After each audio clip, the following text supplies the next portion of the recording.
কিন্তু সম্মেলনে তো অনেকে বলে থাকেন খরচ হয়েছে 50 লক্ষ টাকার মতো। না, 50 লক্ষ, কয়েক কোটি টাকা খরচ হয়েছে, 50 লক্ষ টাকা হবে। সবশেষ এই শনিবার আপনারা রাজধানী ঢাকার সোহরাওয়ার্দী উদ্যানে যে বিশাল সমাবেশ করলেন, এই ধরনের আয়োজনের খরচ কিভাবে সংগৃহীত হয়? আপনি বা আপনারা কি নিজেদের ফুল টাইম রাজনীতিবিদ হিসাবে পরিচয় দেন, নাকি আপনারা পেশা হিসাবে কি উল্লেখ করেন? অর্থাৎ আপনাদের আয় রোজগারটা আসলে কিভাবে হয়? আমি তো মুসলমান, আমার মূল পরিচয় আমি তো মুসলমান। জি, মুসলমানের কাজ হলো দাওয়াত। কাদের মাঝে দাওয়াত দেবো? ফিতরাতিন নাস। রাজনৈতিক যে দল আপনি প্রতিষ্ঠা মানে আপনারা প্রতিষ্ঠা করেছেন, সেই দল থেকে, সেই দল কি কারো কাছ থেকে চাঁদা নেয়, বা সেই দলের নেওয়া চাঁদা থেকে কি আপনারা কোনো ভাগ পান, বা আপনি কোনো টাকা নেন সেখান থেকে, বা আপনারা কোনো টাকা নেন? এটা তো মারাত্মক প্রশ্ন। দেখেন, আমরা দেই না। আচ্ছা, যেমন এই বছর এই যে সম্মেলন হয়ে গেছে, আমার 1 লক্ষ টাকা দিতে হয়েছে, আমাদের আমিরও 1 লক্ষ টাকা দিতে হয়েছে। নিজের পয়সায় গেছি, নিজের পয়সা আসছে। কিন্তু সম্মেলনে তো অনেকে বলে থাকেন খরচ হয়েছে 50 লক্ষ টাকার মতো।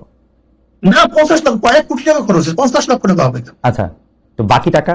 কয়েক কোটি টাকা খরচ হয়েছে। বাকি টাকা সব নিজেরা, প্রত্যেকে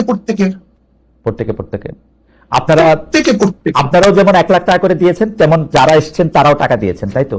প্রত্যেকে টাকা দিয়ে এসছে, আবার নিজেরটা খেয়েছে, নিজের পয়সা চলে গেছে। আচ্ছা, চাঁদা এবং ইয়ানত, জি, আচ্ছা আপনি বলেন তো, মসজিদে যখন আমরা নামাজে যাই, জি, আমাদের সামনে কি আসে?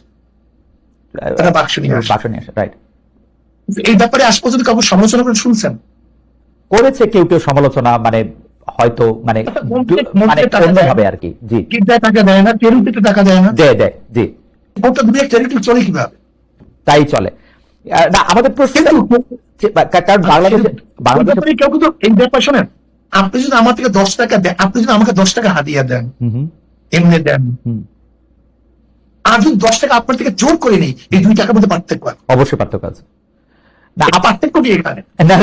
দাঁড়া হুজুর, আপনি আমার অজ্ঞতা ক্ষমা করবেন, আমি জোর করা দূরে থাক, দাদা জোর করা দূরে থাক, আমি এরকম বহু লোককে জানি যারা পীর সাহেব চরমনাইকে টাকা দেওয়ার জন্য কিভাবে টাকা দিবেন, কোন ভাবে আপনাদের একটু দেখা পাবেন, তার জন্য তারা এক ধরনের মানে অনেক, মানে আমি কি বলবো, পাগল শব্দটা আমি বলতে চাই না, অনেক অস্থিরতার মধ্যে তারা থাকেন। সুতরাং আপনারা জোর করে নিবেন সেটা আমি বলি নাই।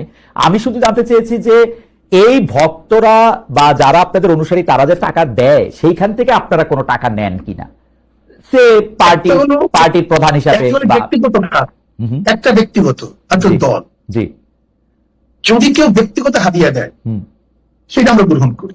আচ্ছা, কিন্তু মাদ্রাসা মাসফি সংগঠনের জন্য যে চাঁদা তোলা হয়, সেই টাকার মধ্যে আমাদের মধ্যে আসমান জমিন ফরক, বিশাল ওয়াক। ওকে, মানে যে টাকাটা আপনাদের নামে দেওয়া হয় সেটা আপনারা নেন, যে টাকাটা মসজিদ, না না না, নামে কোনো আমাদের বাক্স নেই। আচ্ছা, যে আমাদেরকে হাদিয়া দেয়, আচ্ছা, মহব্বত করে দেয়, আচ্ছা, যেমন সন্তান বাবাকে দেয়, ছাত্র উস্তাদকে দেয়, যেটিকে আমরা প্রেজেন্টেশন বলি, তোহফা বলি, হাদিয়া বলি, এই শব্দগুলি ভিন্ন। অনেকে বলেন যে না, আমি এটা পরিষ্কার দিচ্ছি, অনেকে বলেন যে আপনাদেরকে যে হাদিয়া দেওয়া হয় সেটার কোনো গুণাগুন্তি নাই, সেটাকে একটা বিপুল পরিমাণ টাকা, মানে লাইক আপনারা কি টাকাটা কখনো ডিক্লেয়ার করেন? এই টাকাটা কি ট্যাক্সেবল, মানে আপনারা ঘোষণা করেন কখনো আপনাদের আয় হিসাবে? না, আমাদের আয় হিসাবে তো আমাদের ঘোষণা করার কিছু নাই। আচ্ছা, আমাদের আয় ঘোষণা করার তো ব্যাপার না। ওকে, যদি এইটা ঘোষণা করার প্রয়োজন থাকতো তাহলে আমরা ঘোষণা করতাম। আচ্ছা, আমাদের যেরকম আয় আছে সেরকম ব্যয় আছে, ওকে, আমাদের খরচও সেইভাবে আছে।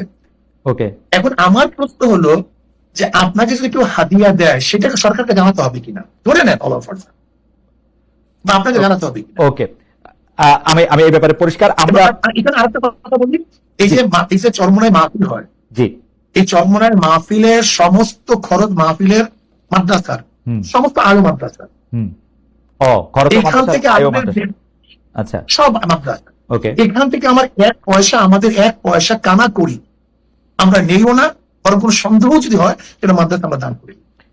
আচ্ছা।